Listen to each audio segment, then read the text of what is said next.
Okay. I am like old school. I always use paper. Yeah. Yeah. That's I'm not that's- really modern about No? these things. No, no, zero. Okay. Yeah. Interesting. Okay, let's see if it's working. Yeah, perfect. Okay. Yeah. Yeah, as I was saying, yeah, we are Yes. conducting this course that the name is Making Policy Work. Uh-huh. And so the main parts of the course, it's about the implementation of the policies. So we started from studying the supervised injection sites in the Netherlands. And so the main point is to understand how we can change some policies in order to implement it.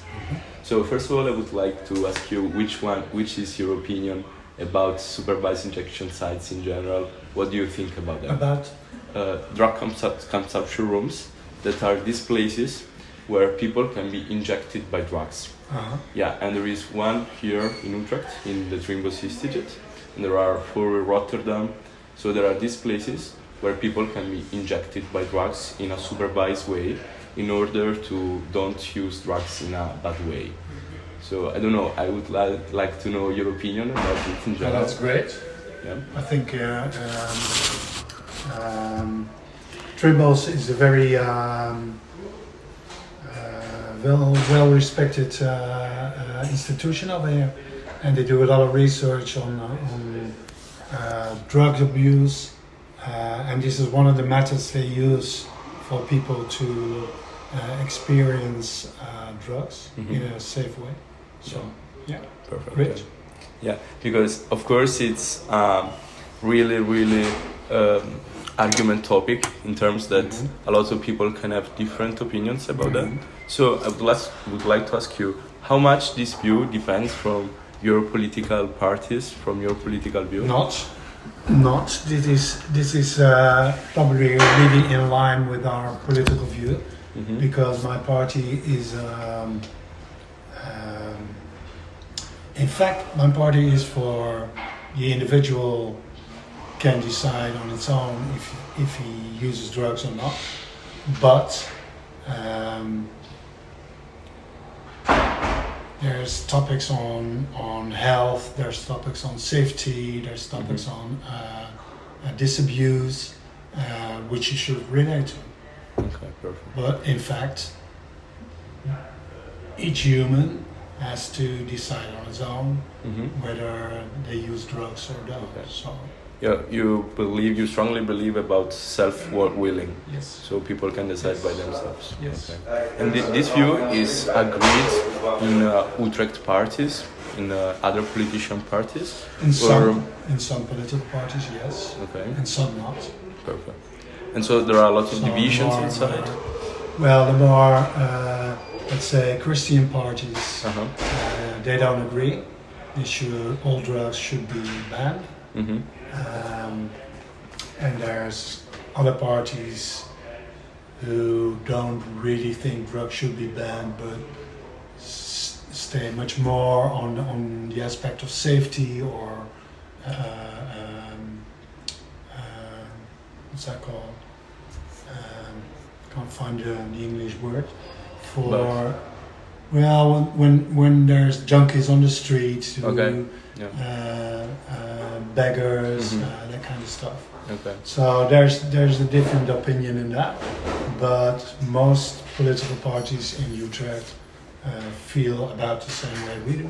Yeah. Perfect. So there is like a general point of view that agree on this policy, and after there are some parties that don't want to. Yes. Yeah. And is this leading to some conflicts, internal conflicts in the manage of the policy about? Yes, sometimes because in public space. There's sometimes I'm gonna look for the right word. Yeah. Let me see. Let me just check. Sorry. No worries.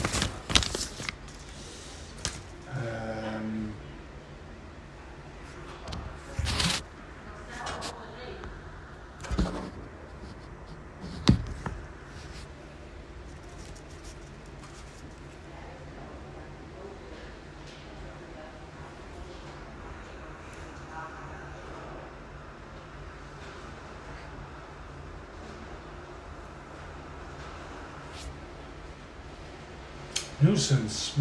Nuisance. Oh. Okay. Yeah, there's a lot of nuisance about Okay. drug users. Mhm. Sometimes in the city, there's here in the center of city near a place where they can use for free. Okay. So there's a space Mhm. in the city where drug users can come and use their drugs Mhm. in a safe place. But around this place, there's a lot of nuisance sometimes, and in some parks and other places. And the conflict is that some parties say, well, we said drugs are free, so let's keep them free. And others say, well, the nuisance is not something people want, people ask for.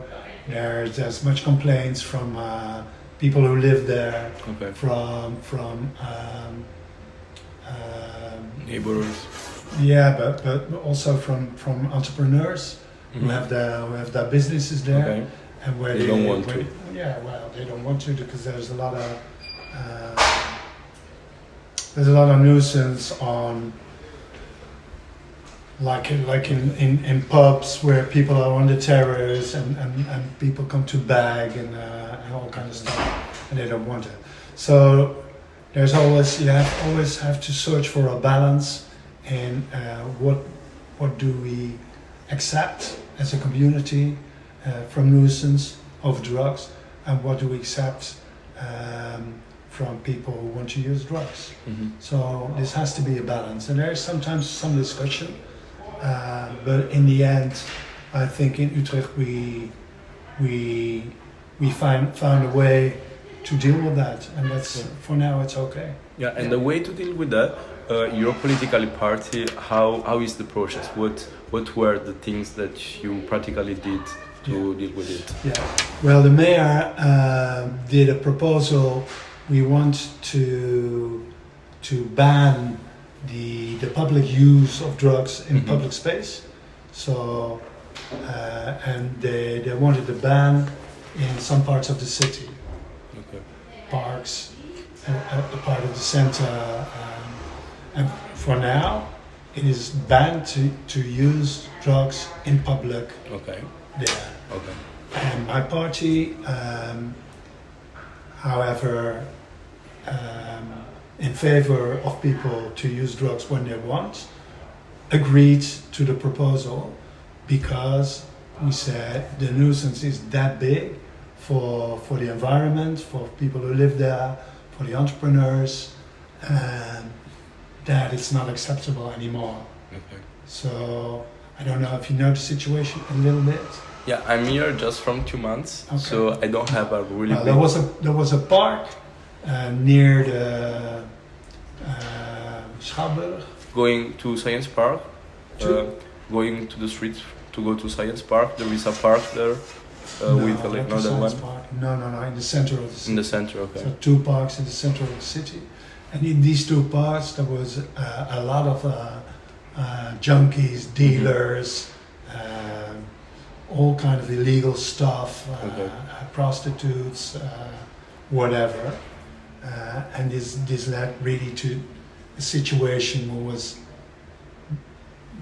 very frightening Mhm. at night. So that's Situation. why we decided to go with the proposal of the mayor to ban drugs in the open space, and to get the police to move in more and do something about it. Okay, perfect. Yeah. And about supervised injection sites, like the drug consumption rooms, so Mhm. where the drugs are injected, Mhm. you have a main part.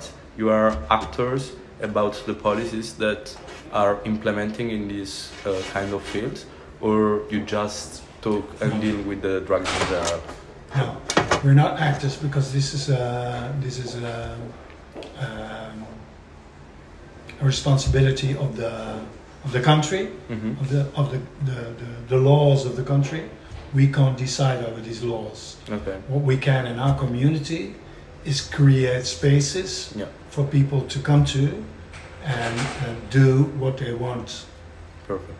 in there. Mhm. And that's what we're about. We can decide that, but we can't change the law. Yeah, and this is the link with the second point of the interview, because it's the multi-level organization. Yeah. So we studied also in class how is the internal coordination here in the Netherlands. And so, as you said, there is a national law Yeah. that permits it, and after, of course, there are the municipalities that have to take all the measures in order to achieve We the can goals. walk on the edge sometimes, Okay. and that's what we do in Utrecht. Uh-huh. We walk on the edge. Okay. We make things easier, and that's maybe not the policy of the country, but it's more our policy. So You have a kind of autonomy in the we have a kind of municipalities. autonomy, and the minister has to actively tell us not to do things. Okay. So if we walk on the edge, we can find out what we can do. Okay. So what we do in Utrecht is to create in drugs, to create a situation where drug users get support, are being helped, and have room to use their drugs, so that they don't have to do it in public space. Perfect. So we banned it from public space, but the other side of that ban was we have to intensivate helping the people to solve their problems, to safely use drugs, to get their clean drugs, to try and fight the dealers a bit. So.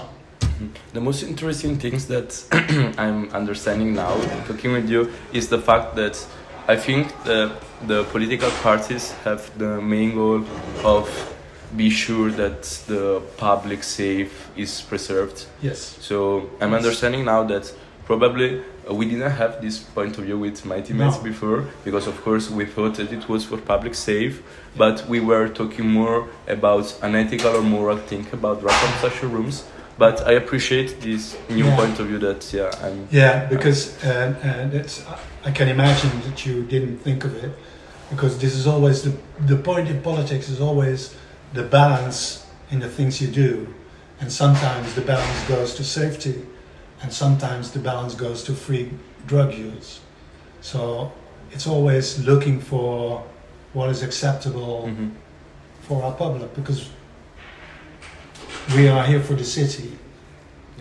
And talking about public safe, we said before, there is a national law that is the opium wet, but there is no national law about the drug consumption rooms, because there are the municipalities that have autonomy, and so they can decide.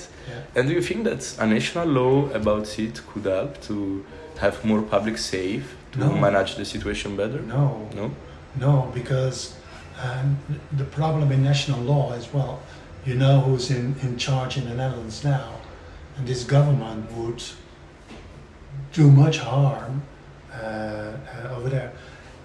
And moreover, in different cities, like in Amsterdam and Utrecht and Rotterdam, drugs is a problem. There's a lot of drug users, and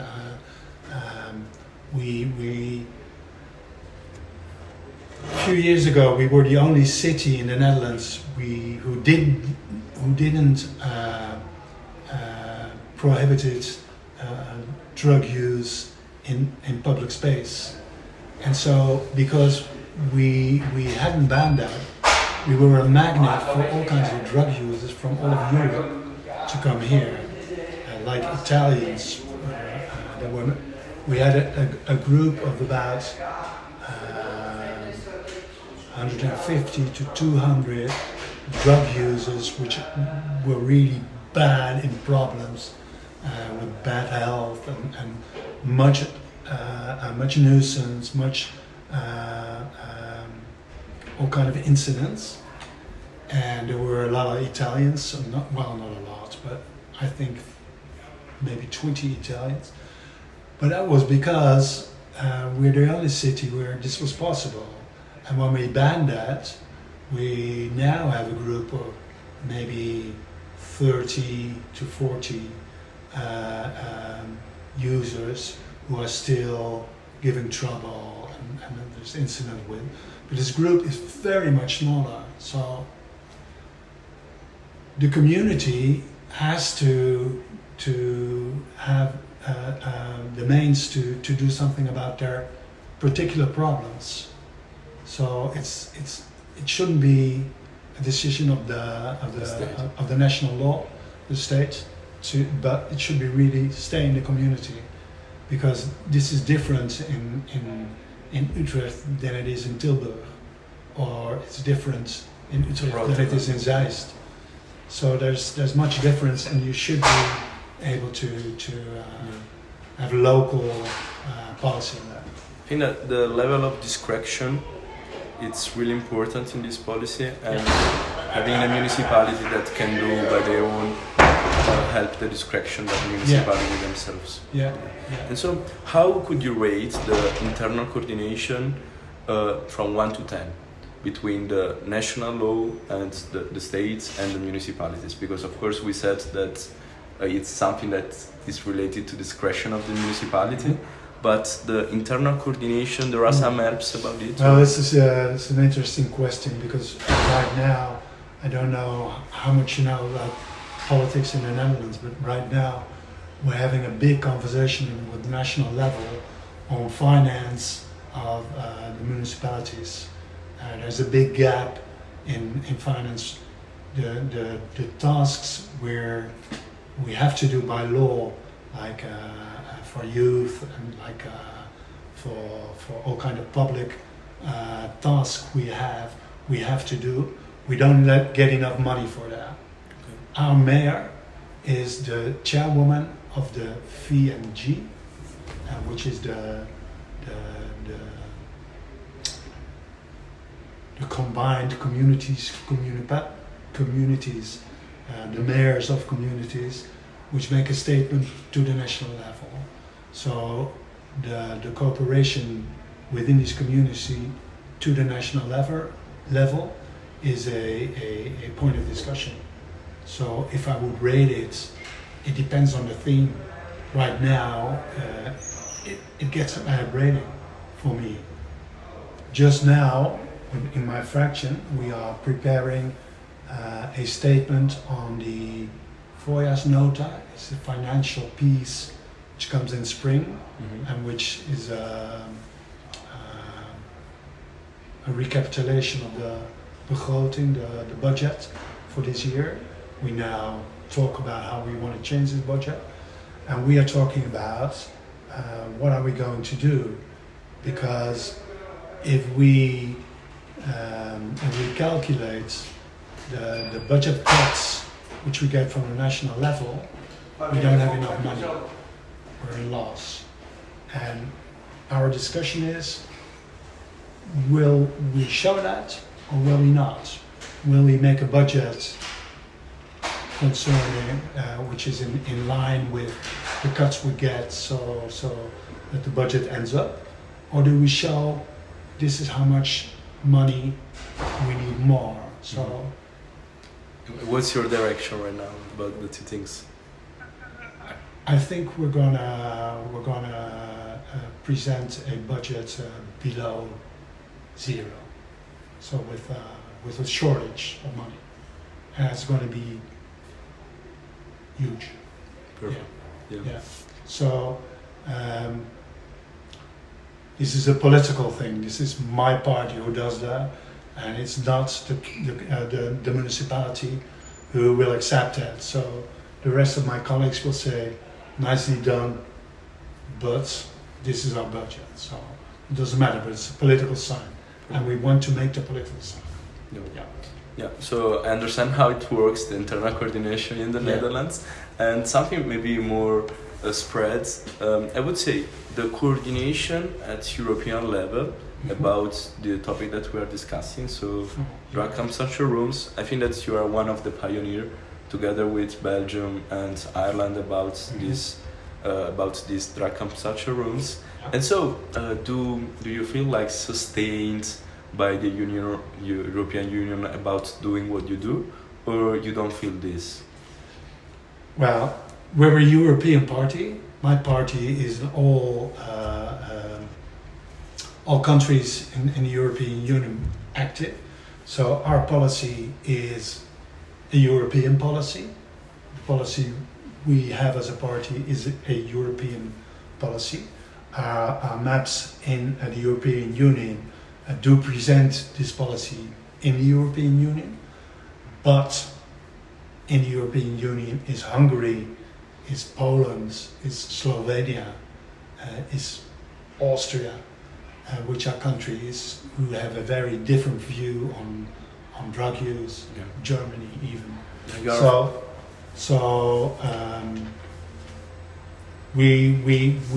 We search for support, but we don't already think we have enough support. It should be better. Yeah. In which points should be better the support? Well, the European vision on drugs should get better, should get more realistic. And now's the vision, drugs, well, if we don't exist, it don't get produced, it doesn't get sold, and it doesn't get used. Well, we all know that's not true. We all know there's an enormous illegal activity in the growing of weed, in the making of pills, in importing cocaine and heroin. We all know that.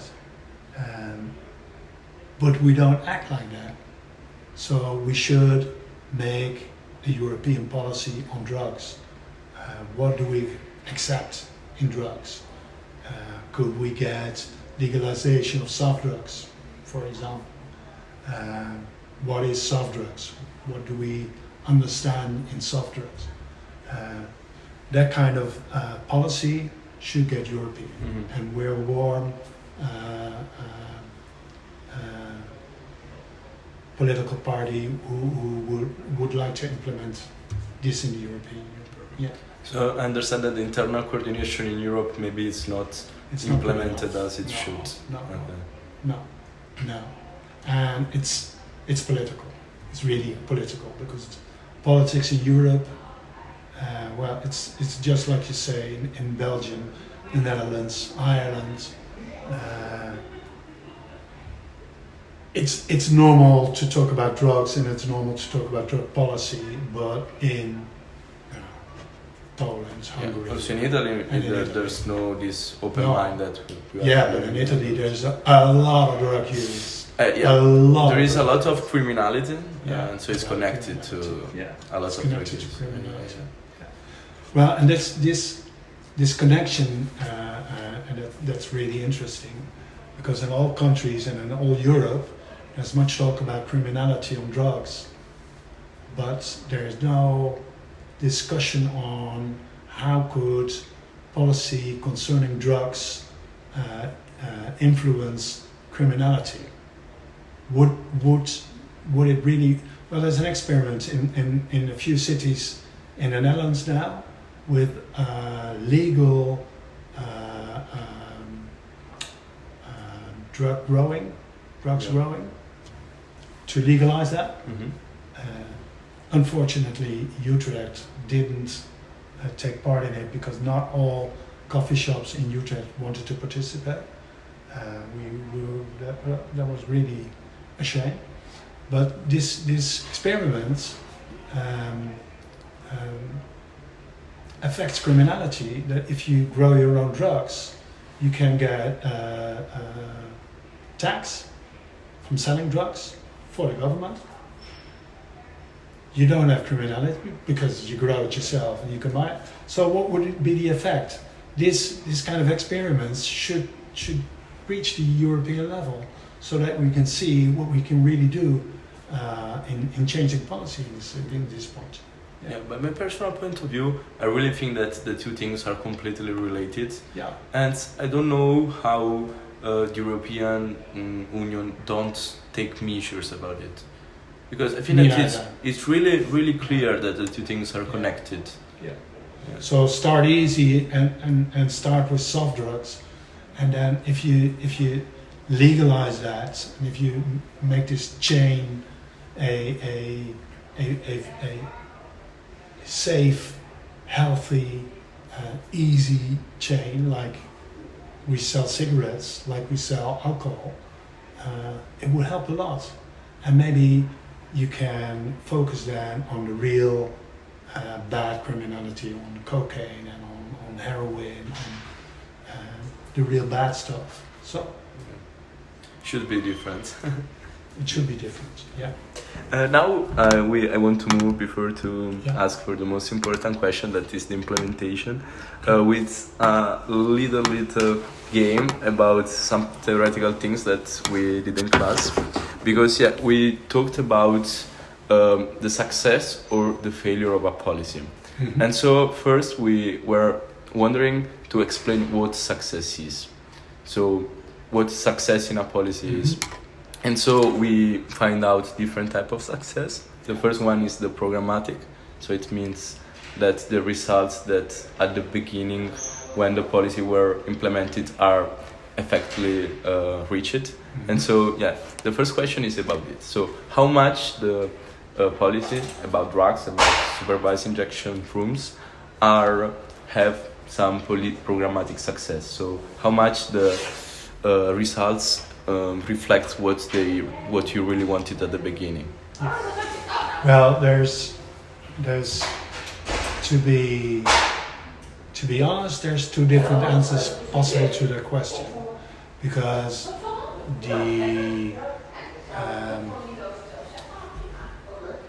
the goals we had when we started this policy was to diminish the nuisance on the localities.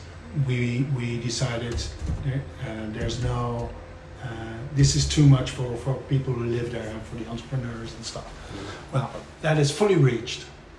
Right now, if you walk there, you can see there's not much nuisance. You see people sitting in the parks.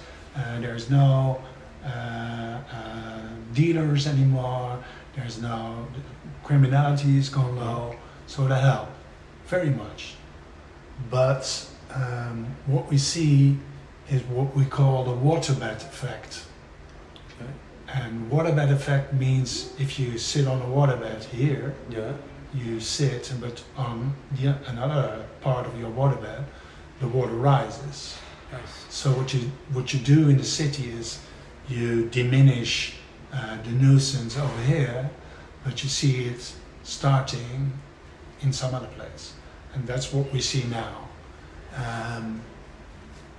But we also saw that the group, like the Italians, but also many other Europeans and many people from other cities, from Rotterdam and from Amsterdam, who came here, are gone. So the group of strong nuisance givers, these drug addicts, which, well, are probably not to be helped, it diminished. So now there's a group of 30, 40 maybe, which stays in the city, which were 200 maybe 2 years ago. So that helped a lot. So we see that is really a success. But the other effect, the waterbed effect, still exists. Because now we're talking about, well, there's a viaduct under the trains, where now there's much nuisance on drug users. So that's still a point of concern. Yeah, I like the metaphor a lot. Sorry? I like the metaphor. Oh, yeah. Yeah. Nice.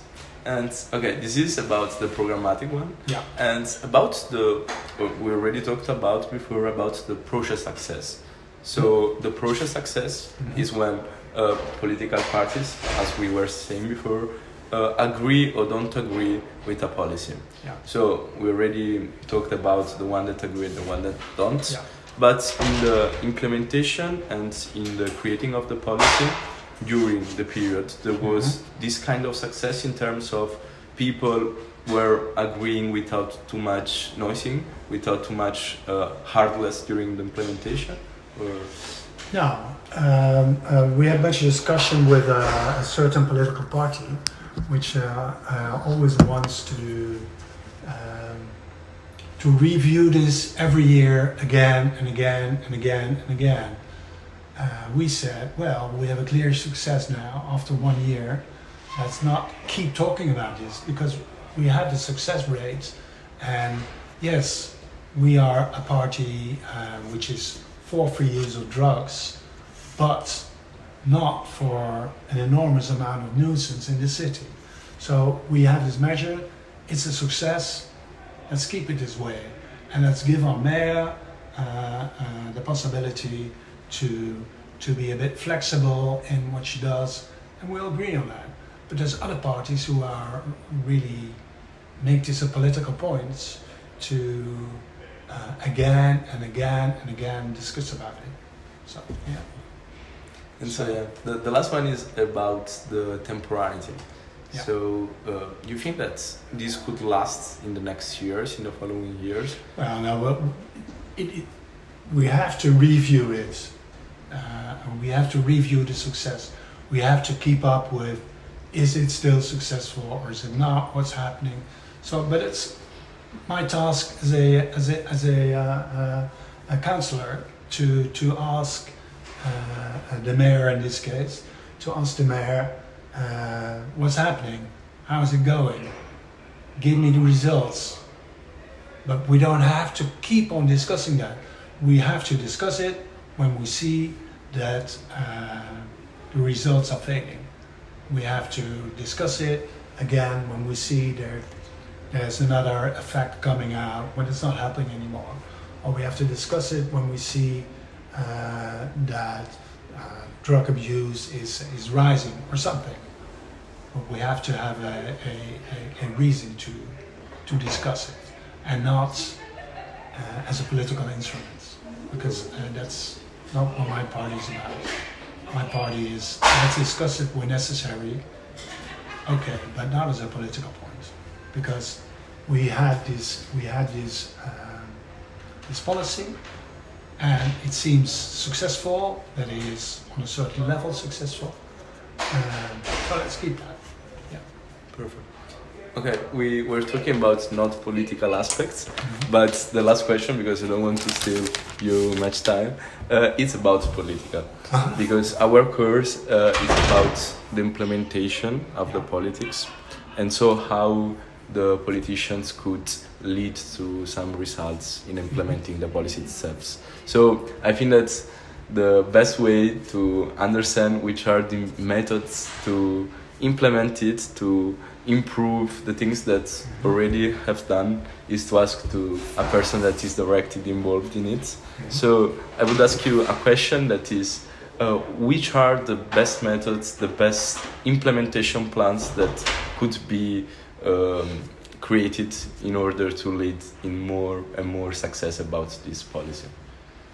Well, the thing I talked about, the experiment in local drug growing, that's an instrument which is going to help, I'm very sure. We had an experiment here in the city with an ecstasy shop. It was called the Ecstasy Shop. You couldn't really buy ecstasy in this shop, but when you enter the shop, you could get all kind of information about ecstasy, about drug use, about the effects, about health issues. So info points, maybe some info. Yeah, points. it's an info point, but in a humorous way, so that well, the youth is the part of the population we should talk about, and we should inform about drug use. So you have to search for a way which you can attract young people in this method, and that was very successful. Only it was slapped. For me, we should open this point permanently. We should open an information point with actions directed especially on young people for informing them on drugs. So an informed a young man or woman is always better than somebody who doesn't know. So I think information, I think experiments with free growing of soft drugs, with thinking about how can we implement this in all of Europe. that should be strategies to go to a better political implementation of our points. Yeah. Perfect. Thank you very much. Okay. It was a pleasure. And Yeah, it for me was, too. Yeah, pleasure to discuss about it. Yes. Thank Nice. you very much. Okay. Thank you. I wish you good luck on your study. Perfect. And for how long are you here? In the city? Just for 6 months. Just for 6 months. Yeah, yeah. And you like the city? Yeah, lots. I like the lifestyle here in Netherlands. Yeah, because everyone is really calm, and so there are lots of things that you can do. The city is really nice. Yeah. Small, but Yeah. perfect for studying, I think. So where do you come from Italy? Napoli, the south. Napoli. Oh, Yeah. right. Well, that's a different city. Yeah, completely different. More chaotic than this. Yeah, so yeah. Much more. I'm getting used Yeah. to a different type. We have a cooperation with Volt Bologna. I study in Bologna. Ah, well, Yeah. we talk a lot with our colleagues in Bologna about strategy in the city, because Utrecht and Bologna are both Are the same old thing. cities Yeah. with a big university, Yeah. and well, so that's why we Yeah. talk about a lot with Yeah. them.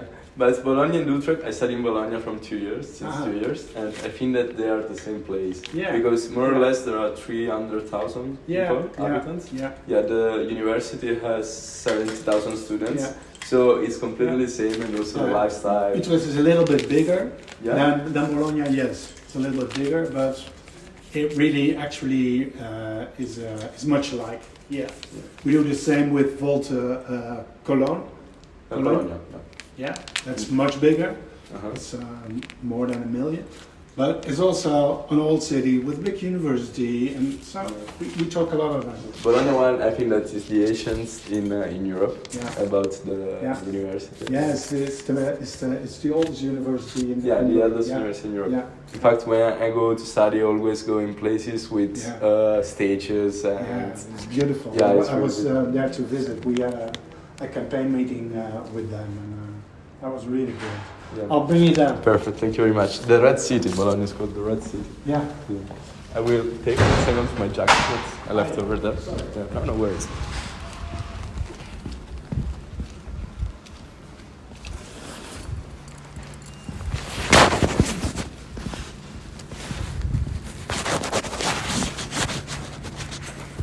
And after, I think that also between the Utrecht University and the Bologna University, there are some agreements. Oh yeah. Yeah, because there are thank you. There are a lot of students that come from Bologna here. So I came with other 7 people. Okay. So I think that there are some agreements between them. Nice. Yeah. And you study what? I studied 2 bachelor's degree, Yeah. 2 different. So business administration and political sciences. Okay. Yeah. Yeah. Because in Italy they put a national law Ah, yeah. 2 years ago that you could have 2 bachelors Mm-hmm. together, and so we tried this. I have a master in business administration. Ah, Yeah, nice. So you graduated in political things, and after a master in business? No, or- I didn't. I didn't graduate in political things. No. I'm a physiotherapist from origin. Nice. Yeah, and after that I did an MBA. So. Thank you very Alright. much again. You were Yes. so kind. Okay. Thank you. Have a nice day. Yes, you too. Bye-bye.